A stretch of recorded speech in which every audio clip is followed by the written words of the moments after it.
வணக்கம். Big topic with Karthik Mayakumar.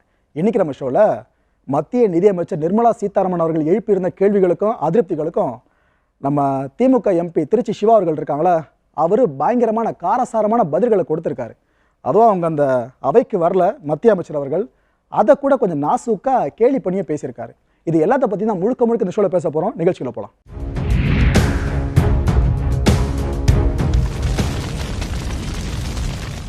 நம்ம parliament எடுத்துக்கிட்டீங்கன்னா பொதுவாக ரெண்டாக பிரிச்சுக்கலாம். ரெண்டு அவைகள்னு சொல்லுவோம். ஒரு பக்கம் மக்களவை, இன்னொரு பக்கம் மாநிலங்களவை. மக்களவை அப்படின்றது பொதுமக்களால் வாக்களிக்கப்பட்டு டைரெக்டாக தேர்வு பண்ணப்பட்ட பிரதிநிதிகள். இந்த எம்பிஸ் எல்லாருமே அமர்ற இடம் தான் மக்களவை.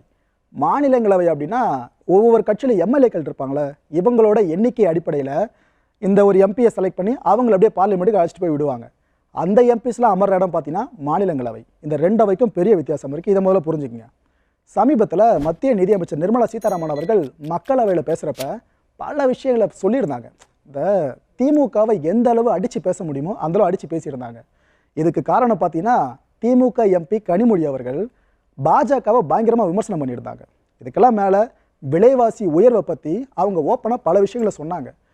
இதில் என்ன ஈகோ ட்ரிகர் ஆகிடுச்சுன்னா, ரெண்டு பக்கமும் யார் கொடுத்த வாக்குறுதியை தாண்டியிருக்கா, திமுக கொடுத்த வாக்குறுதியை நிறைவேற்றுச்சா இல்லையா, பாஜக கொடுத்த வாக்குறுதியை நிறைவேற்றுச்சா இல்லையா, இப்படி போடுச்சு அந்த சண்டை. ரொம்ப பெருசாக போச்சு. நடுவில் திமுக தரப்பு எம்பிக்கள் அண்ட் ஒரு சில கட்சிகளுடைய எம்பிக்கள்லாம் பார்த்தீங்கன்னா எழுந்து வெளிநடப்பே பண்ணிட்டாங்க. நிர்மலா சீதாராமன் அவ்வளோ பர்ஸ்ட் அவுட் ஆகி பேசவே. மத்திய நிதியமைச்சர் நிர்மலா சீதாராமன் அவர்கள் அவ்வளோ சீக்கிரம் பர்ஸ்ட் அவுட் ஆக மாட்டாங்க. ஆனால் அந்த ஈவெண்ட்டில் அவ்வளோ கோபப்பட்டிருந்தாங்க. அந்த காட்சியில் முதல்ல நீங்கள் பார்த்துறீங்க நிர்மலா சீதாராமன் அவர்கள் என்னென்னலாம் சொன்னாங்கன்னு சொல்லிட்டு. அதுக்கப்புறமா அதுக்கு கவுண்டர் ரிப்போர்ட் கொடுத்துருக்காப்புல. தொடர்ந்து அதை பற்றி பேசலாம். தமிழ்நாட்டில் தேர்தலுக்கு முன்னாடி டிஎம்கே அரசமைக்கிறதுக்கு முன்னாடி அவங்களுடைய தேர்தல் மேனிஃபெஸ்டோவில் 5 ரூபா பெட்ரோலில் நாங்கள் குறைப்போம், எலெக்ஷனில் ஜெயிச்சு அரசமைச்சா 5 ரூபா குறைப்போம் அப்படின்னு சொன்னாங்க. அதே மாதிரி டீசலில் 4 ரூபா குறைப்போம் அப்படின்னு சொன்னாங்க. 100 ரூபா எல்பிஜி சிலிண்டருக்கு சப்சிடி மானியம் கொடுக்குறோம் அப்படின்னு கூட சொன்னாங்க. சார் கொஞ்சம் ஸோ 100 ரூபா மானியம் கொடுக்கறதாகவும் வாக்குறுதி கொடுத்தாங்க. அதே சமயம் சார் இது ரெண்டும் நடந்துருச்சு. Sir, I can't shout. I can't shout, sir. I'm very weak. Sir, this is outrageous, sir. அவங்க பேசும்போது நான் கேட்கணும், அவங்க பேசுற ஒவ்வொன்றையும் நான் கேட்கணும். ஆனா பதில் கொடுக்க வந்த போது தடுத்து நிறுத்துறது நல்ல அரசியல் இல்ல. தடுத்து நிறுத்துறது நல்ல அரசியல் இல்ல. நான் கொடுக்கிற பதிலை கேட்டுதான் ஆகணும். நீங்க சொன்னதெல்லாம் நான் கேட்டுட்டு தான் இருந்தேன் இப்ப வரைக்கும். Purposely trying to disturb me. Purposely trying to disturb me because I'm telling the truth. If they have objection, they should speak afterwards. Thank you.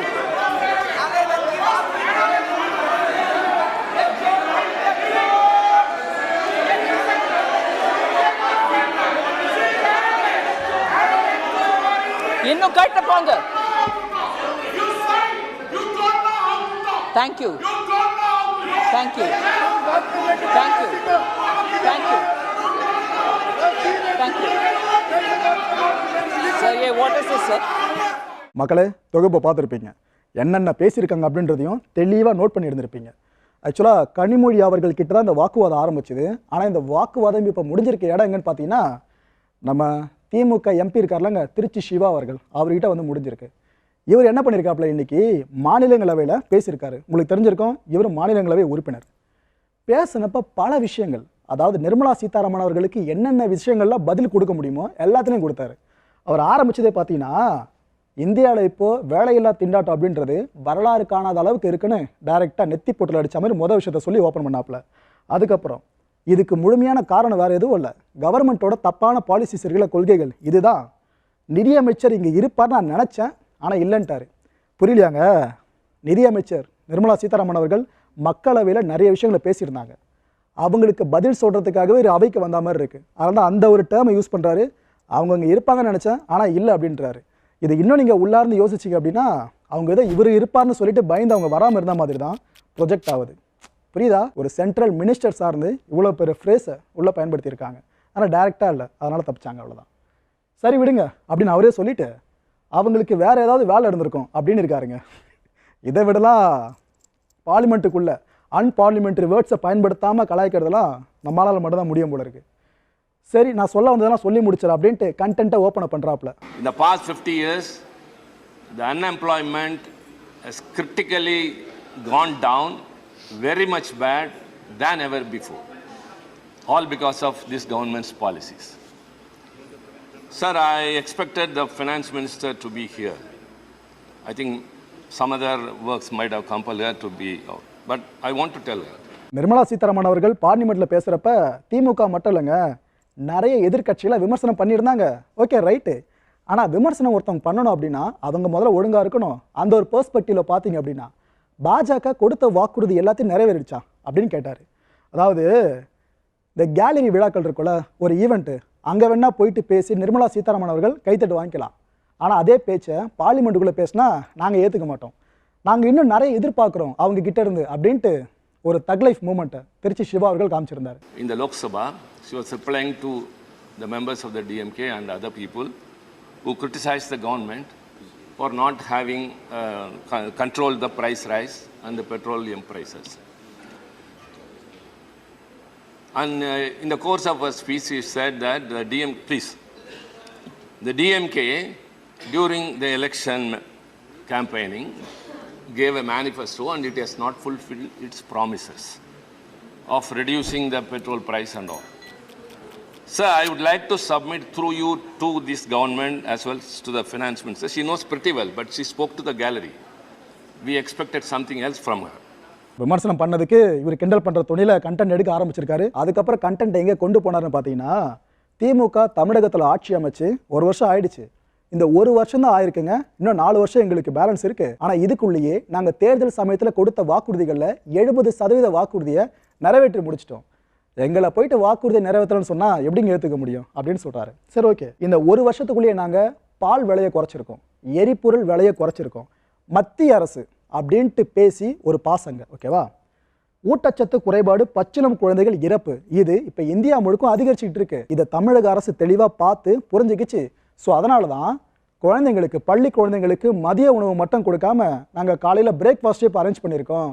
இதெல்லாம் ஒரு தொலைநோக்கு திட்டம்ங்க.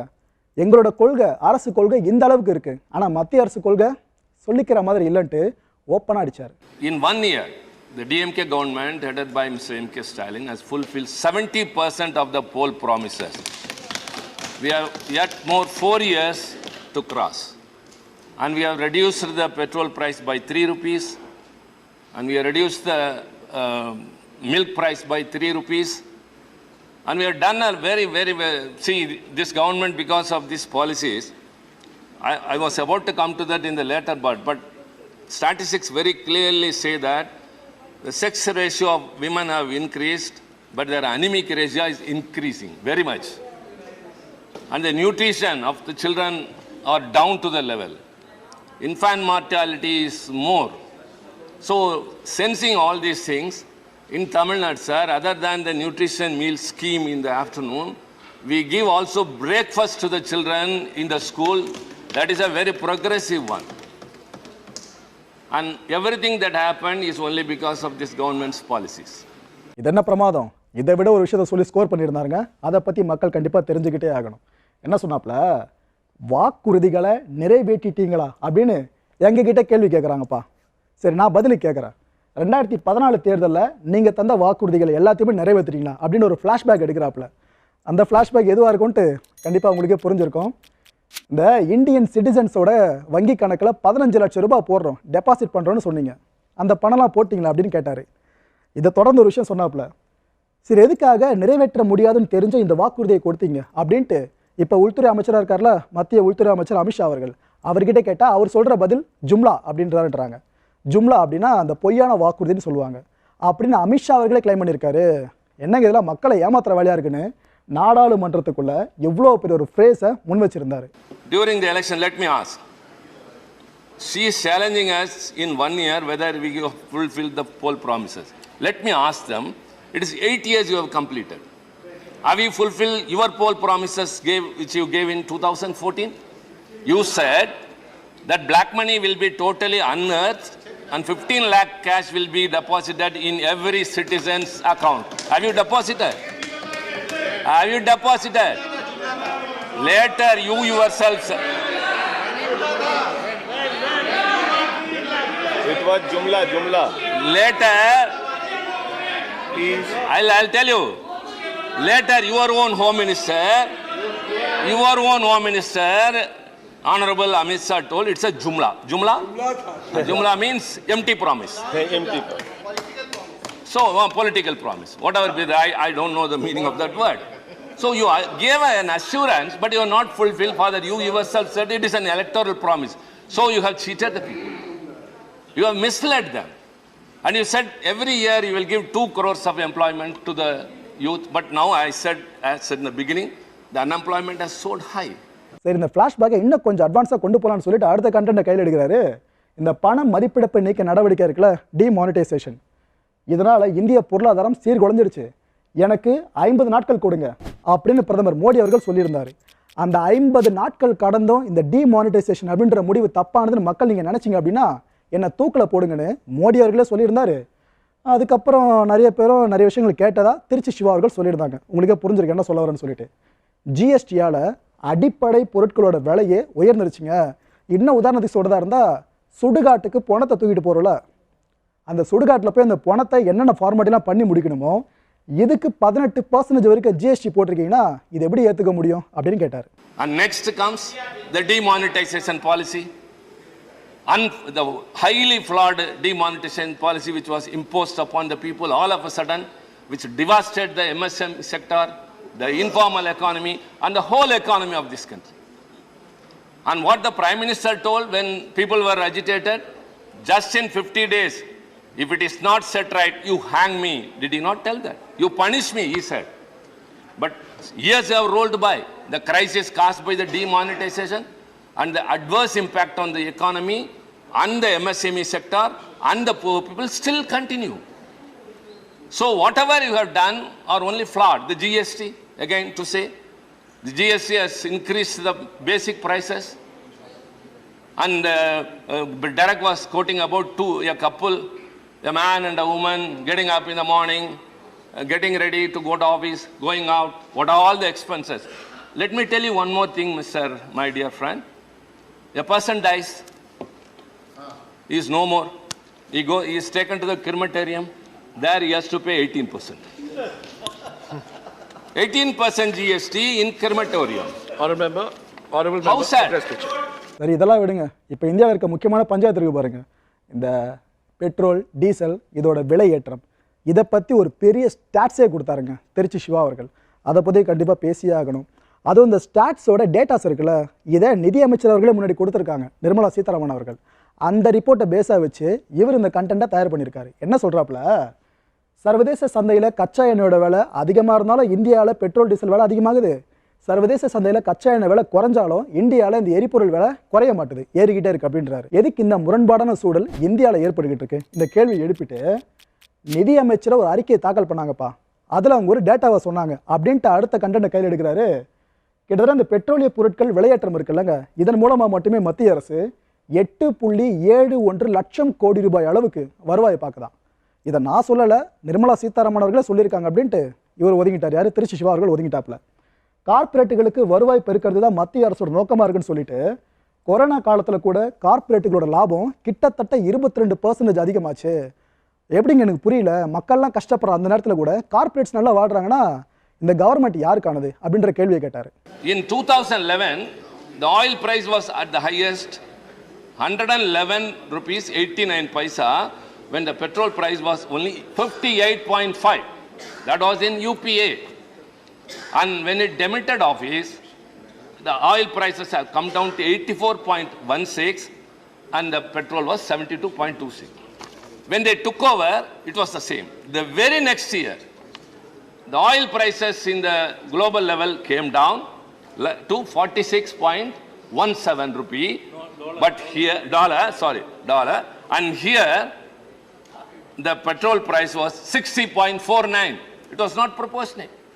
when the oil prices come down, it should be transferred to the consumer, but it was no. Rather, the petrol price was hiked. And slowly coming like that, today, the oil prices are $121 per barrel, and the petrol price is 105.41. Sir, again compare UPA 111.89 oil price, the petrol price was 58.5, and now only 121, just 10 rupees, $10 more. The petrol price is 105.41. So you are actually accumulated. In the past 3 years only, the government has earned, as per the reports or the statement given by the finance minister, 8.71 lakh crore has been earned by way of petroleum prices hiking. Whom does it affect? Not the corporates. Actually, they are benefited. Whatever you have the money, you are waiving off the corporates' loans, telling that we are augmenting the incentives. No, but you are increasing their profits. During the pandemic, the whole country was suffering. Everyone. Because of the non-planned implementation of this lockdown, what happened? The migrant workers, they died, they lost their jobs, they were starving for food. Many people were suffering, so many were left unemployed, whereas the corporates' profit increased to 22% than before. Because of your incentives. You take care of them. சரி, இதெல்லாம் கூட விடுங்க. இந்த standard of லிவிங்னு ஒன்று இருக்குது. ஒரு நாட்டில் மக்கள் வாழ்கிறாங்க அப்படின்னா அவங்களோட அடிப்படை வாழ்க்கை தரத்தை அந்த குறிப்பிட்ட நாட்டோட அரசாங்கம் உறுதிப்படுத்தணும். இது எல்லா கவர்மெண்ட்டும் செய்யணும். அதை இந்தியன் கவர்மெண்ட் செய்தான்னு ஒரு கேள்வியை கேட்டார். இங்கே குறைந்தபட்ச வாழ்க்கை தரத்தை உறுதிப்படுத்துறது அரசோட தார்மீகமான ஒரு கடமைங்க. ஆனால் அதை கூட இந்த மத்திய அரசு செய்யலன்ட்டு பகிரங்கமாக விமர்சனம் பண்ணார். இந்த விலைவாசி உயர்ந்து வந்துட்டே இருக்கிறதுனால சத்தான உணவுப் பொருட்களை இந்தியாவில் இருக்க சாமானியனால் பெருசாக சாப்பிட முடியல. இங்கே இருக்கிற எல்லா மக்களும் சாப்பிடணும். ஒரு தரப்பு மட்டும் சாப்பிட்டாங்கன்னா அது சரியான வளர்ச்சியாக இந்தியாவுக்கு இருக்கவே இருக்காதுன்னு சொல்கிறாரு. கார்பரேட்டும் சாமானியனும் ஒரே அளவு தான் மறைமுக வரியை கட்டுறதா சொன்னார். இதில் மறுக்கிறதுக்கு ஒன்றுமே இல்லையே. இப்போது ஒரு பெரிய பணக்காரர் கடைக்கு போய்ட்டு தீப்பெட்டி வாங்கினாலும் அதே வேலை தான், ஒரு சாமானியன் கடைக்கு போய் தீப்பெட்டி வாங்கினாலும் அதே வேலை தான். அதை தான் மென்ஷன் பண்ணுறாரு. ஏழைகள் மீது வரிச்சுமையை அதிகமாக ஏற்றிக்கிட்டே இருக்கு இந்த அரசு. சிலிண்டரை கொடுத்துட்டு விலையை ஏற்றுறீங்க, மக்கள் பாவம் இல்லையாங்க அப்படின்னு கேட்டார். A minimum standard of living you have to assure the people. That is the basic duty of a government. Minimum a standard of living. What do you say in Hindi? Roti kapda aur makan. Makan. But that is not. But even that is not so. Sir, I would like to say, the RBI very clearly say the consumption level has declined from 100 figures to 72 figures. People are not able to buy. The expenses people are spending for their food in the rural areas, please. Rural areas have come down very badly. They are not able to eat. Their calorie intake is coming less.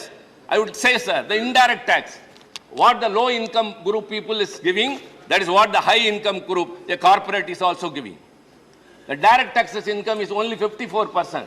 The rest 46% are given by the ordinary poor people. You are taxing them.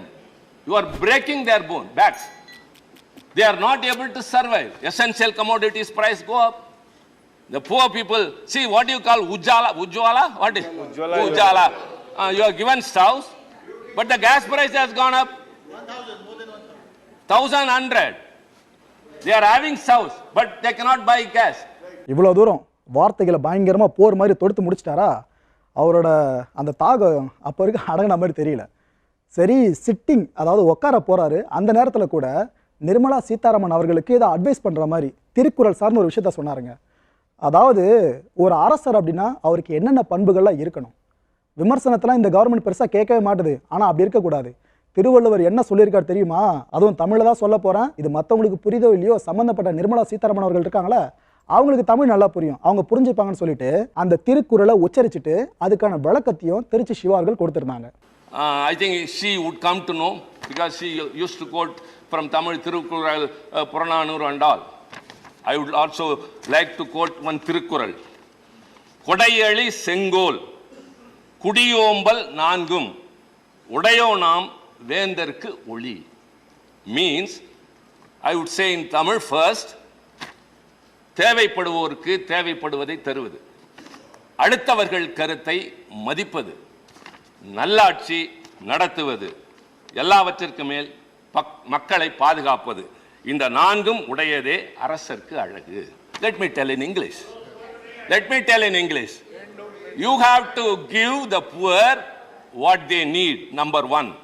Number two, you have to lend your ears to the views of those people who oppose you. Number three, a perfect administration, a good governance and care of the people's weal are the qualities of a real king. Do you do that? You are not taking care of the poor people. You are not lending your ears to the opposition's criticism or comments or anything which we say, however it may be genuine. Your administration is not also good. You say minimum government, maximum governance. But now maximum government, but minimum governance. Thank you very much. Thank you. அடுத்த நிகழ்ச்சியில் சந்திக்கலாம். நன்றி, வணக்கம்.